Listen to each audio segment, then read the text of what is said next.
So, Rachel, So, Brittany. it wasn't just one episode, it was two episodes. We Yeah. had a Conversation's fascinating so good. conversation, Yeah. had to keep going, Yeah. with Elissa Tucker and Liz McLean. And I think between the two of them, they had almost 40 years of experience. So Alyssa specifically has like over 20 years of experience in HR. She leads APQC's Human Capital Management Research Agenda, which means that she's a busy lady. And it was really cool. It was really cool to hear her walk us through the research that APQC has done in the past, but the stuff that they're doing now and the stuff that they want to do, and some research that they haven't released yet. She's a regular contributor to the HR Executive. Um, and she's had stuff published in a lot of different HR related materials. So she's like a sought after expert on this. And we had a great conversation about the overlap between knowledge management and HR. And Yeah. Liz, I know you and I have known Liz each in different respects for a while, is also super smart and has 15 years of experience spanning a bunch of different sectors, but really speaking to this piece about knowledge management and human capital management, right? Yeah. Liz has her own firm, Knosaic, and she's the strategic KM and AI roadmap advisor. And she's been doing her own research. And so between the two of them, the research that Liz was doing and the research that Elissa has been doing for a while, having this kind of evidence behind why knowledge management and human capital management or HR, whatever however people want to phrase it, why it's not just nice for them to go together, why they need to enforce each other. Yeah. Yeah, it was fascinating. I could have listened to them for 2 more hours. Yeah. No, and I think we'll have it back for sure. It was definitely one of those conversations where I sit in such a weird position with, Mm, being certified in HR, being an L&D professional, being yeah, a cammer, like where all of these kind of tied together. I have sort of seen both sides of the coin, if you will.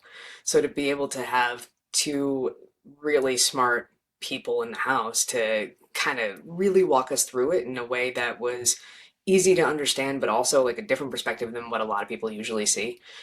We touch upon this in, I think it might be the second episode about how HR can kind of have a bad rap, and really it's very rarely the people or the pieces that the it's just like the system and the name that kind of goes with it, depending on the culture of the organization you're in, right? yeah, So I was excited to hear that these two things go together. Like, I mean, I being in it, I thought everybody knew it, yeah, but it's so yeah. funny. It's almost like having to code switch and see how both work together. So without further ado, here is episode one with Liz and Elissa. Roll the intro.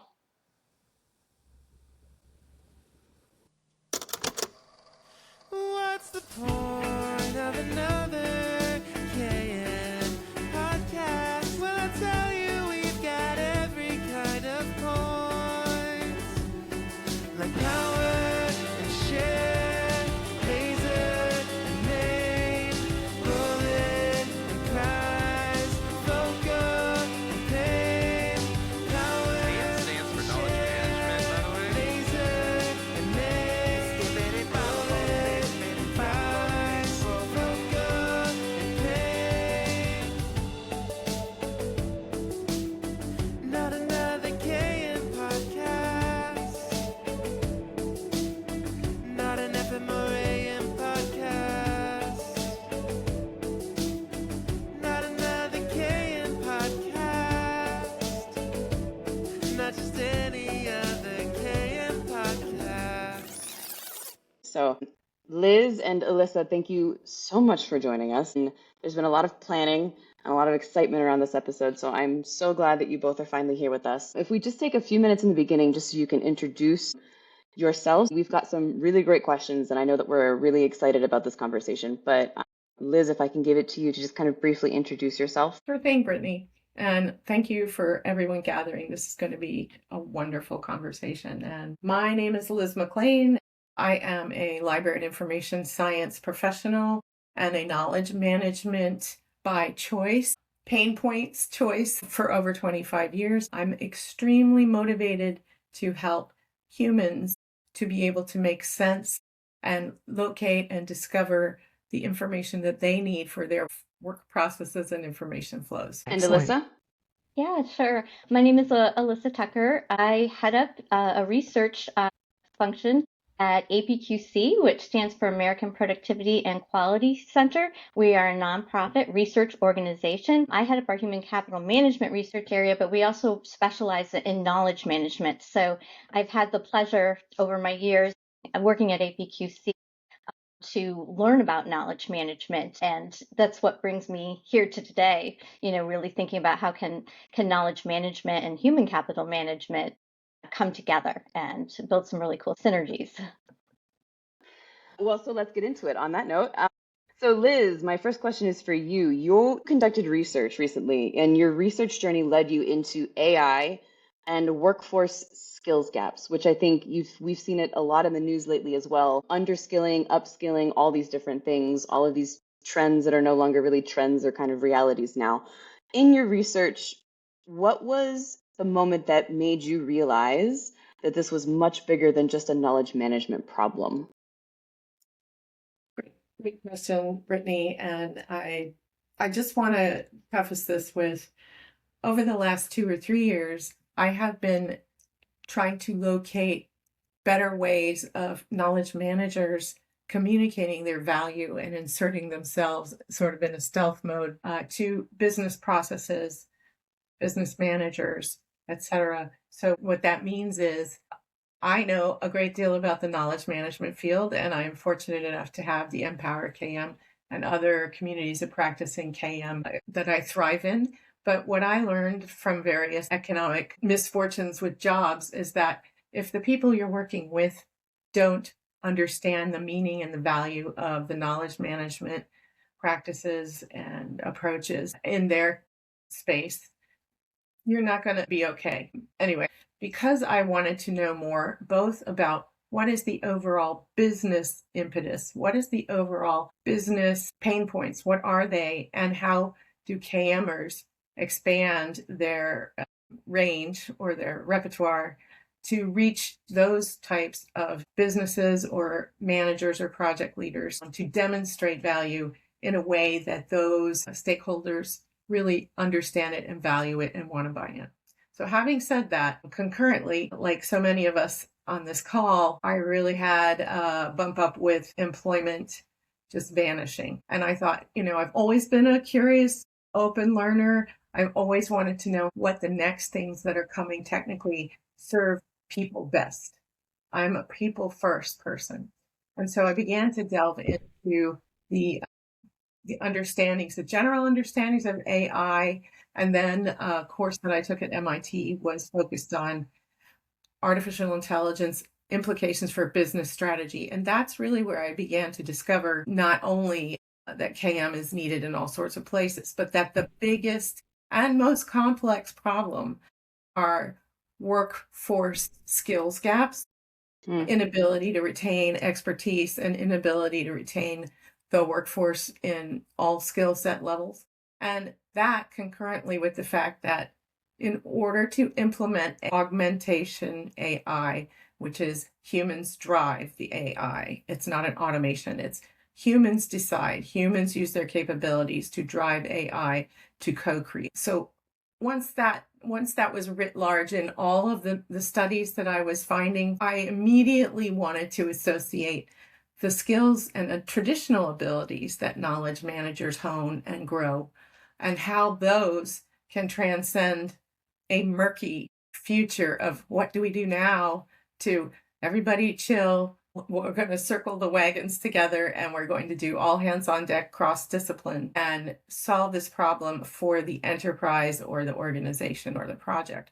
Not just, okay, here's a portal, here's how you find the information in this portal.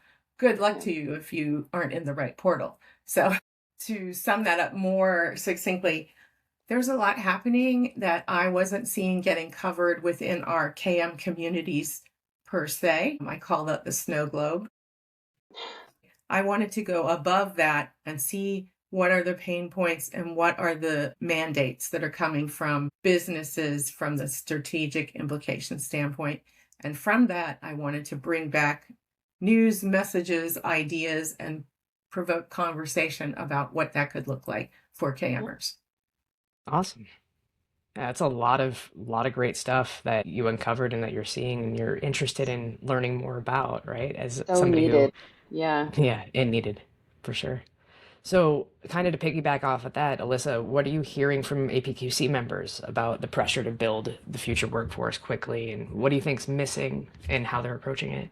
Sure. So I'd say maybe about 2 years ago, I started hearing a very common theme when I was talking to APQC members. The big kind of way to sum it up was CEOs, the executives in my company have a strategic initiative, a mandate that they've given me to my function to build the future workforce, reskill, upskill, give the business what they need, and do it like now. And I especially in the beginning when this was starting to, starting to hear this, it was overwhelming, I think, for organizations because HR has always been responsible for providing the skills that the workforce needs, but AI has really made this not only more urgent, but there's greater stakes in it for the organization. So I think that HR professionals felt that urgency, understood what was at stake, but where do we start? That was the big question. Where do we start? How do we figure out what skills we have in our organization right now? How do we figure out what skills we're going to need in the future? Things are changing so quickly and the future seems very unpredictable, even more so maybe than in the past. So the discussions were very much about how do we figure out what we have and what we need. And those discussions have evolved. And we're talking more about, okay, how do we start the upskilling? How do we reskill employees? But what we weren't seeing and what we weren't hearing was what happens once we've actually figured out how to develop some new competencies in our workforce. What happens then? It was almost just something that the front end of figuring out the skills piece was so challenging and so urgent that there wasn't time to think about what happens when these employees have finished learning and we now have them working in either new roles or evolved roles. How do we make sure that those investments in upskilling and reskilling actually return what the organization is looking for? How does a reskilled or upskilled employee become a fully productive employee in that changed or new role? And what really kind of alarmed us, it's a good thing, but it concerned us about this, is that survey after survey was really showing a strong commitment among organizations to reskilling and upskilling. There are other choices that you have. You can hire externally, Hmm. that can be expensive, that can be challenging. You can make employees redundant. But we were seeing this strong trend, more so than I expected, towards we want to upskill and reskill our current workforce. And so this level of investment and this level of executive commitment, they're going to want to see that return at the end. And so we wanted to get our members thinking as soon as possible about that end point because our feeling was that if you prepare for that from the beginning, you're going to get more productivity. And that's where we started thinking about what would it take to make sure that that employee who's been upskilled or reskilled gets to full productivity quickly in that role. And that's where KM came in. I've always believed that KM is really important to learning. But as this environment has changed, we started to feel that this is make or break it time as organizations make these investments. And as AI is changing things so quickly, without the supports from KM, I don't think that we will get to the level of productivity that we could. And we don't want to see organizations a year from now having to answer to the CEO or the executives without being able to show that these investments really paid off for us. And so that's really where we started digging into how can KM and HR and learning work together. As Liz talked about, we're sharing a very common, important problem right now. So how can we leverage each other's strengths and expertise to hopefully make it more likely that our investments in upskilling and reskilling really do provide the results that we're looking for, that the business needs? It's so, yeah, it's so important. And I think we want to ask you more about this APQC research, but before then, Liz, I want to give you the floor. How would you describe the current gap between the pace of AI-driven change, which Elissa was just mentioning, and organizations' ability to build capacity to match it? What are your thoughts on that? The gaps are really vast. The bigger the organization, the bigger the disconnect. Let's just talk about the phrase that Elissa has referenced. Just upskill me. Just get me upskilled. So that is like how far the gap is. We have the gap between what we don't have for today's workforce and what skills they don't have throughout the course. We don't have enough entry-level skilled people. We don't have enough middle skills, and the experts are moving on. So let's start with that as the baseline of, we really don't know where to start. We really know we have to do something. But since we don't know what we really need to do to start strategically, let's just upskill everyone. So that's where we are now. And versus the longer, more resilient approach of understanding what the strategic objectives are in the organization, no matter what the size, and understanding how you not only solve for today's strategic gaps because of workforce, but for next. Solving for now looks different than solving for next, or maybe not.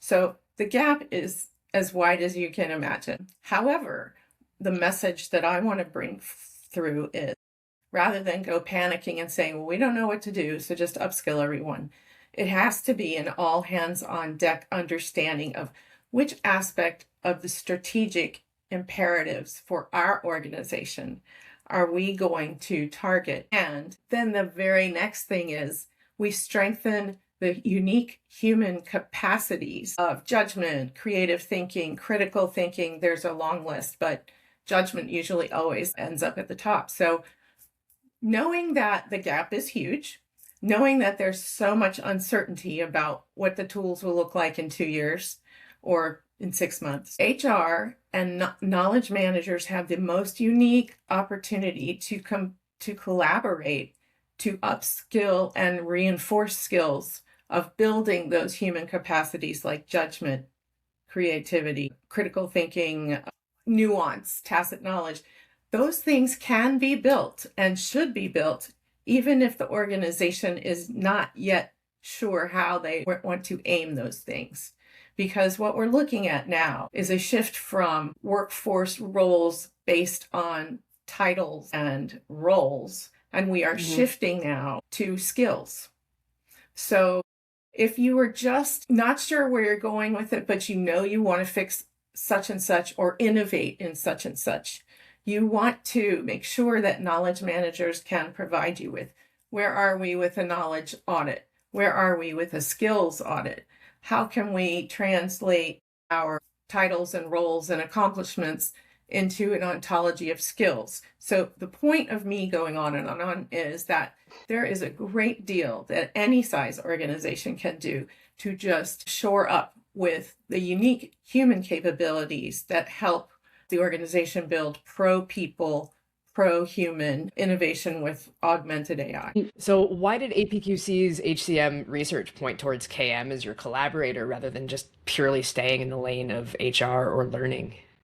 And actually to add to that, I am somebody who has, as we know, like a background in L&D and HR for that matter. So when I came into the KM space, it was kind of like that natural flow for me, but I'd love to hear your perspective with that's founded in research rather than just my experience.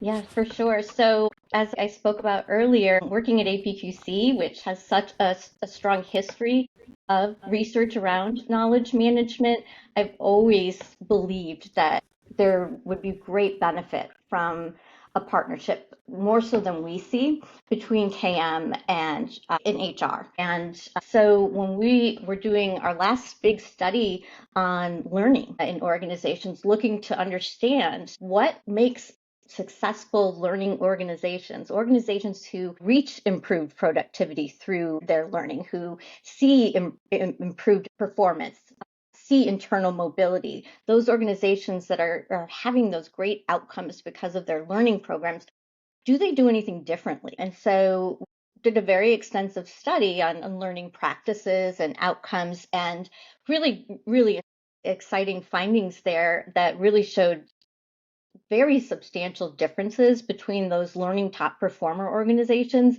and everyone else. And one of those big differences was the use of KM tactics as part of learning. And so that became very important evidence to us, even more so as AI now has come on the scene so prominent in its effect on work. And so, yeah, so we saw organizations who were learning top performers were much more likely to use things such as communities of practice, expertise location systems. And this was a substantial distinction. It wasn't the only distinction, but it was substantial. And so here we did have some data to back up what we've always thought. But when we combine that data with what we were hearing from our members and some of the trends that Liz described, this became even more important. And it's something we haven't shared enough yet, is the connection between knowledge management practices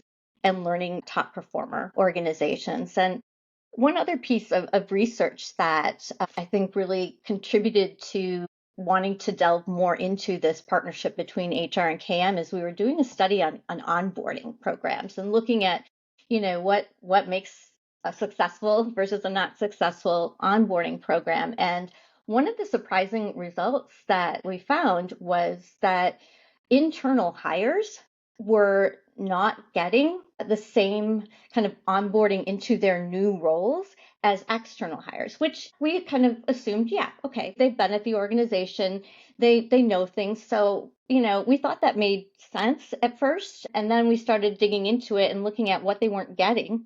They weren't getting mentoring. They weren't getting all that tacit knowledge that would apply to that new role. They weren't getting into context and workflows and new relationships. And so we started thinking, what's going to happen? Everyone's investing in upskilling and reskilling. We're going to be moving lots of people into new or evolved roles.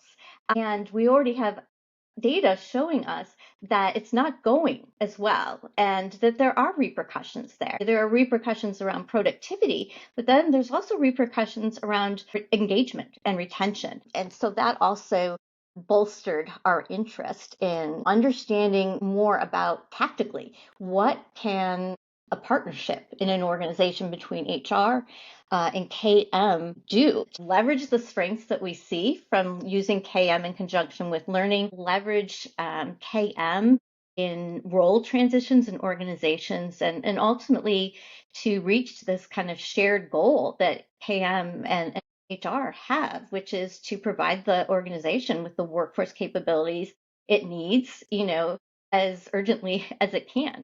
So that's some of the research that has spurred our thinking in this area, and also spurred us to look at it not just as independent upskilling or reskilling initiatives. So we're reskilling in our finance department. We've got this big initiative here, but starting to look at it, as Liz talked about, as a broader capability, a broader system in the organization, not just one upskilling initiative, not just one traditional learning program, but how as an organization can we, as KM and HCM, come together and get really good at this so it can be repeatable? How can we leverage lessons learned, to use a very important KM approach, to build a workforce agility kind of capability for the organization? Yeah, applying lessons learned is something that a lot of people, do as I say, not as I do. So it's really refreshing to be able to see that like actually applied or considered here. Yeah. And I don't necessarily, it's okay to pivot for a minute. I do want to kind of ask a follow-up regarding that. You also talked about the mobility inward and stuff internally. Why do you think that employees moving into new roles often get less support than external hires? And do you think there's a cost to the gap? Because I mean, I know you just said that there's a lot of learning that happens continuously and people are continuously moving within different pieces. But from an external perspective, when we're getting people in to join the team, it seems as though there's not always the same support if the focus moves elsewhere. For sure. And, you know, we've been part of promoting this. We often talk about the benefits of internal hires, and we have research to show that the benefits of internal hires. They do have existing relationships. They do understand the company culture to some extent. They understand the business more so maybe than an external hire does. And so in terms of speed, in terms of cost, time to full productivity, there can be real benefits to making an internal hire. But what we really hadn't appreciated, I think, until this onboarding study was that, yes, those are benefits, but we were kind of taking that for granted and not really looking specifically at, yes, those are good, but when we get them on that specific job, in that new role, in that new department, on that new team, are they really getting the support that they need? External hires were getting a very structured, comprehensive onboarding program, getting connected with different important people to their role,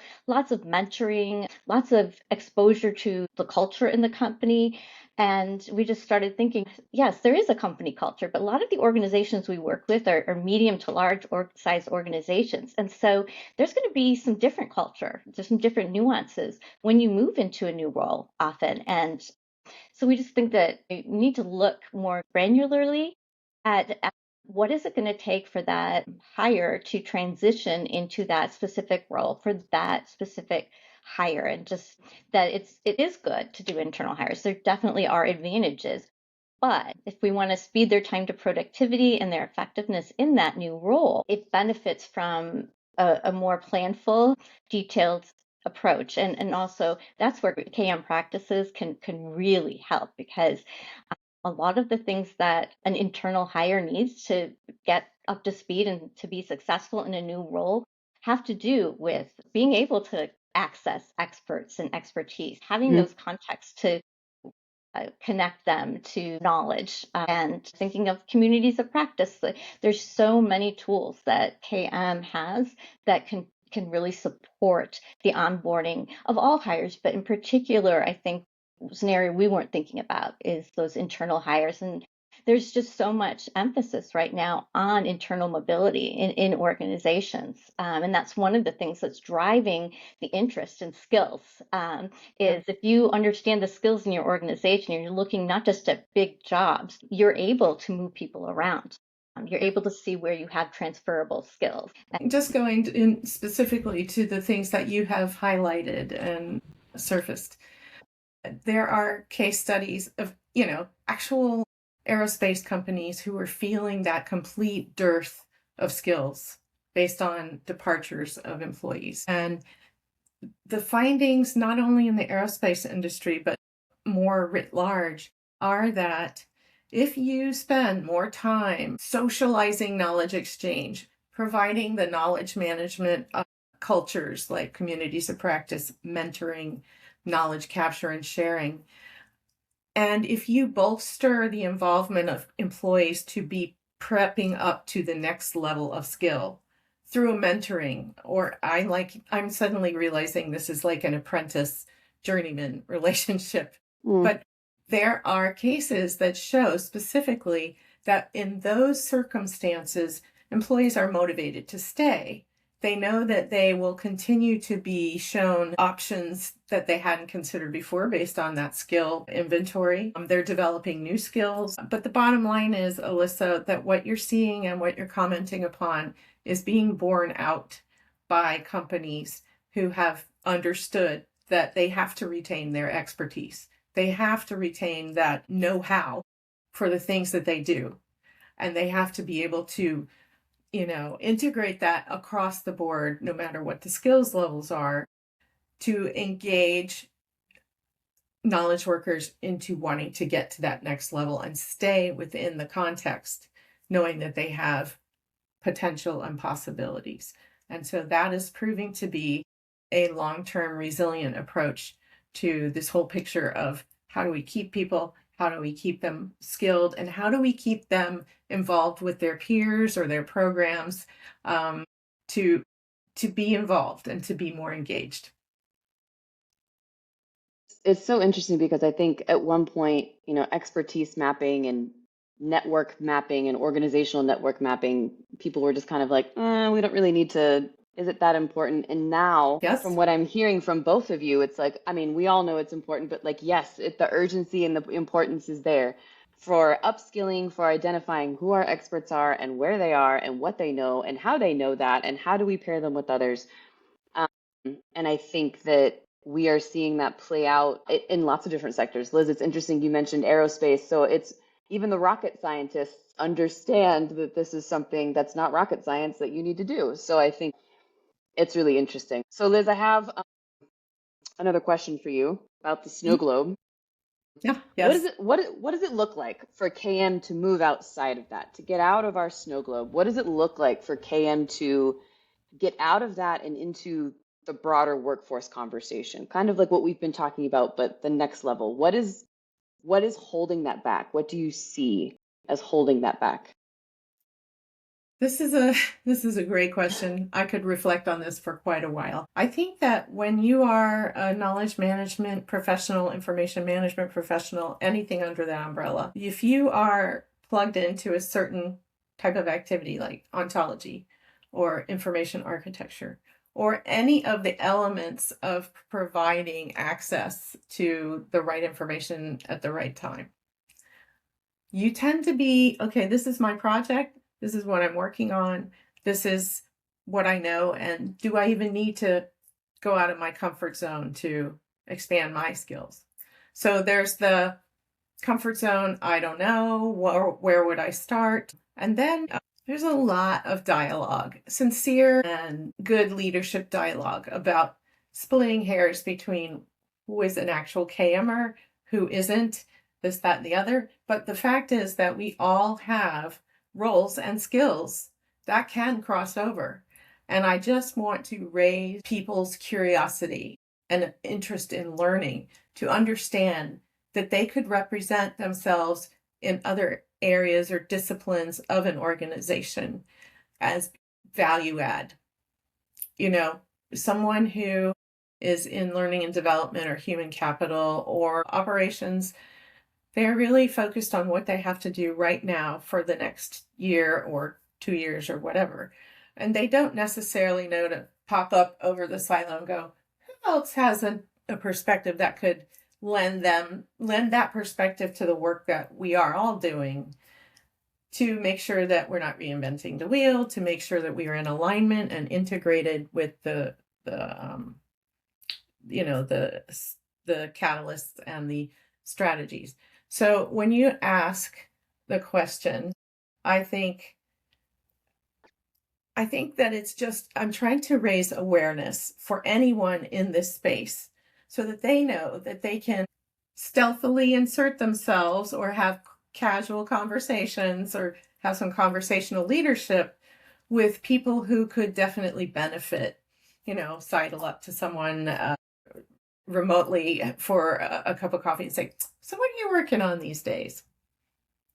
And that's fascinating. And somehow work without self-promoting. I could see assistance, whatever. Finding ways to picture KMers, finding ways to picture themselves in roles that go beyond their typical day-to-day. Yeah, no, I would agree with that wholeheartedly. Yeah. When I bring up KM to people who don't necessarily know what KM is, they realize they're doing KM function in some capacity anyway, right?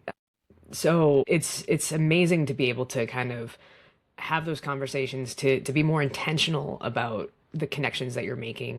I know, like, when we were all in person for the most part, I could walk into the kitchen at my office and just get a cup of coffee, and I could have conversations with 3 or 4 people and be like, oh shoot, I should probably get back to my desk. But those conversations helped me either move within the organization, or it helped with a project where I could get pulled in for different pieces of expertise, and I could pull others who I might not usually have access to. So then when we pivoted to that remote space, I found that I had to be, even in the company I was with, I had to be very intentional to still have those conversations, to still have that time. And as annoying as it could be to receive the, hey, can I chat for a second pings, on Teams? Those were some of the most rich conversations that I had. So now pivoting away from working in an organization per se, right? And doing more of the consulting thing in a small company, I find that I still have to be intentional about the conversations that I'm having and how to connect with different people.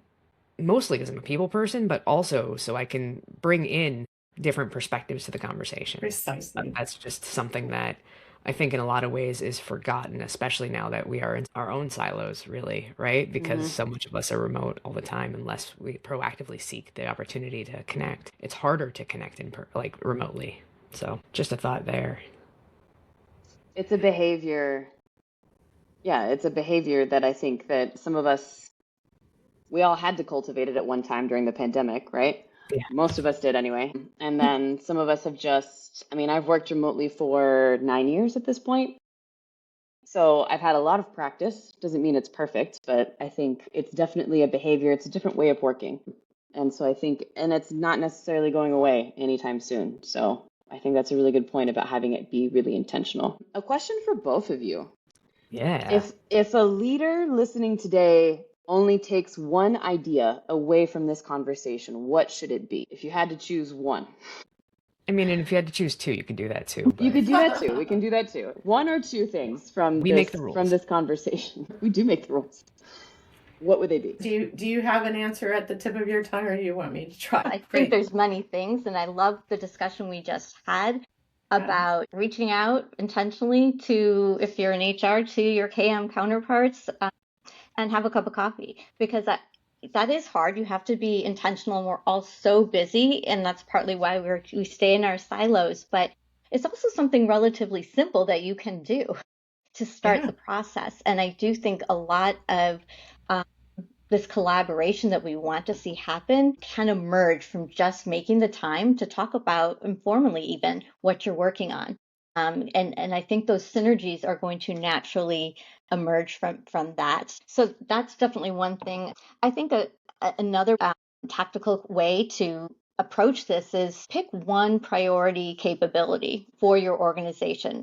Pick one AI kind of use case for your organization and get together with KM, HR, bring in your business stakeholders and talk about what is needed to be successful in that reimagined, if you have that capability, what does success look like? And then how do we build in the learning and the supports to make that come to fruition, and fully exploring the different options, not only from HR, but from KM. How can communities, how can mentoring, expertise, locations, how can those, in addition to more traditional learning approaches, come together to address that one capability? And then you have hopefully a good use case. And you've got some lessons learned, as we talked about, what worked and what didn't work in that. And you start building on that as an organization. Because as we talked about, it's overwhelming. Build the future workforce. It's so huge. It never goes away because, you're never finished. And it's overwhelming. And in order to really make progress, I do think we have to break it down and start doing small pieces of it and building on that and learning from it. And I think that's the hard part, because you have to be very intentional to, learn from each time you're building a new capability, what worked, what didn't work, and being able to capture that and share that. But that's critical if you want to develop that kind of capability, that system within your organization, so that as skills continually change, you're getting better and better at knowing how to respond to that. It's never going to be easy. It's never going to be perfect, but I think you can get better at that. So I'll let Liz share what your thoughts are on, Elissa, one thing to do after this podcast. There's a lot of music to my ears. You sound just like a knowledge manager. But yes, as far as a leader goes, so one of the overarching and very loud and clear messages that I'm finding from the sources and research that I've done, and these include, Harvard, Stanford, MIT, Deloitte, McKinsey, World Economic Forum, anything that has to do with the future of work. And what is very clear, and leaders probably have this fear in themselves, but let's just name the fear. There's going to be a lot of ambiguity and a lot of uncertainty at any given point. What works in the best of ways is for the C-suite to come together and determine what are the concepts around what we want to point this to solve a strategic problem. And from that, C-suite leaders or project managers who understand what that intentional mandate is can work from there to explore how they're going to determine what do we do, what do we know because of what we do, or what do we need to do and what do we need to know in order to do it. So that, you're here in the present moment. C-suite makes a very explicit case for where they want to head with a given project. And then it really is all hands on deck. The most successful, most resilient, longer term implementations and deployments of AI augmentation center around the contributions of multiple disciplines. As Elissa and I have both been talking about, it's natural to associate human capital. Of course, you'd want to associate learning and development if that were apart from KM, but there are so many other people who have a role to play.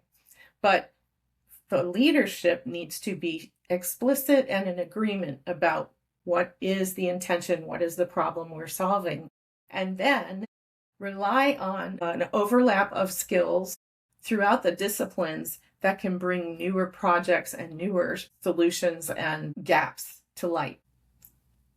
That's the awareness that I want leaders to have. They have to set the scene for change management. They have to set the scene for culture of knowledge sharing and knowledge, discussions, mentoring, things that take time. The leaders today need to know that this isn't a one and done shot. Everybody gets the training, we're done, we're good. That is not how it works, and it's not sustainable. The companies that are seeing the best success over the longer term understand that this is a multidisciplinary project and that each of the disciplines bring enhancements and a unifying thread. So all of that is to say, leaders need to know culture, lead by example, make it an all hands on deck, understand, and then how do we measure what we're trying and how do we want to build upon that to innovate? It sounds like adopting a proper learning organization feel culture. Like Yes. that is the ding ding ding here, right? Like It is. That's what you need. I'll always go back to collaborative learning and adapting. To me, that said it all. That's a phrase from international development, specifically USAID. And it says it all. We don't need to be on a tool to collaborate. Right. We don't need to be on a tool to learn from one another. And then from what we've learned from one another, whether it's explicit or tacit or assumed, that's where we innovate or adapt to what's next. I'll jump in. I just want to share. I love that. I think it's so on point. And I just want to share that some of our research backs up what you're saying, Liz. I talked earlier about top performing learning organizations. And in addition to using KM approaches, they're much more likely to do that. They were significantly more likely to have learning culture. All those different elements, knowledge sharing, ability to take risks, to build a learning culture, much more likely top performers in learning to have that. So it just shows how important you can have your training programs, and that's great, but there's so much more infrastructure that can really raise the level of ROI you see from your investment in learning and training. Also share, you mentioned, Liz, measurement. These are kind of the three big things that came out: KM, learning culture, and measurement. So organizations who were having better results from their learning, they did much more measures, but they also used different measures. Definitely not just activity measures, but looking at mobility, as I talked about before, improvements in performance ratings, and also looking at connections to business outcomes. And so we looked at revenue per employee, for example, profit per employee. And it's only correlations, but we saw distinctive differences there as well. So really, yeah, I think it's just further support for the partnership that we hope will grow between HCM, HR learning, and knowledge management. I think it's so important that we have this type of data because it's one of those things, especially in the global environment we find ourselves in now, where a lot of times these things just aren't being funded. Either knowledge management goes away or HR will never fully go away. But do you know what I mean? Like these kinds of initiatives across different sectors just aren't being funded. And so having this type of data, not just to say, this is why I exist and like why you should hire me, but to say, yes, we can do these things, but here is also evidence that when you apply this learning or when you connect across these different things, when you view this as a step toward AI readiness or all these different things, it backs up why knowledge management is that bridge between all these functions and how that then gives you these higher level results. And so I think in an environment that just where everything seems like it's shrinking, especially in the international development space, just speaking from the sector where I work, having this type of research to just say, hey, like, this is why it's important that we invest in this type of stuff. And invest doesn't have to necessarily mean money. It can mean time. It can mean collaboration. It can mean different things. But just, I wanted to really appreciate the research that both of you have done because I think it adds so much to this global conversation on, you know, people use upskilling as if we all are supposed to know, oh yes, upskill. Oh yes, let's grow. Let's do this. Okay, what does that mean? How long does that take? What is this? So to have this type of research is super helpful. So I just wanted to express my appreciation to you both for that. That's a lot of work. So Yeah, I echo that wholeheartedly. It's one thing to say this is what I want to do and this is what you should do, but being able to actually put it into practice is something else entirely. So I kind of identifying those pieces. Bravo to both of you for the work that you're doing. So this has been an amazing conversation. We are going to actually put it on pause for a moment because we're going to do a second episode that you can tune in and listen to the next time. So if you've liked this, come back for some more with Elissa and Liz, and it'll be a great conversation then.